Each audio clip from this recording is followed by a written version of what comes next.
పారిశుద్ధ్య కార్మికులపై దాడులు జరగడం దారుణమని మలక్పేట్ డివిజన్ కార్పొరేటర్ శ్రీమతి కొత్తకాపు అరుణ రవీందర్ రెడ్డి తీవ్రంగా ఖండించారు. మలక్పేట్ బి బ్లాక్ క్వార్టర్స్ ప్రాంతంలో వీధులు శుభ్రం చేస్తున్న మహిళా పారిశుద్ధ్య కార్మికులు మరియు సూపర్వైజర్ పై గాంజాయి మత్తులో ఉన్న కొంతమంది యువకులు దాడి చేసిన ఘటన చోటు చేసుకుంది.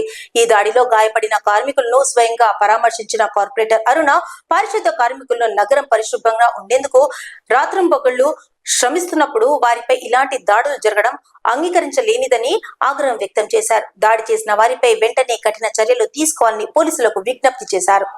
శుభ్రత కోసం ప్రతిరోజు తెల్లవారుజాము నుంచి పని చేసే పారిశుద్ధ్య కార్మికులు మన ప్రాంతాలు శుభ్రంగా ఉండటానికి తమ ఆరోగ్యం, సమయం, శ్రమను అర్పించేవారు. అలాంటి అమాయక కార్మికులపై దాడి చేయడం మానవత్వానికి విరుద్ధం. కార్మికులను పరామర్శించిన కార్పొరేటర్ అరుణ వారు భయపడాల్సిన అవసరం లేదని, సమాజం మొత్తానికి వారి సేవ ఎంతో విలువైనదని భరోసా ఇచ్చారు. పోలీసులు ఈ ఘటనను తీవ్రంగా పరిగణించి దోషులను గుర్తించి చట్టపరమైన చర్యలు తీసుకుంటామని తెలిపారు.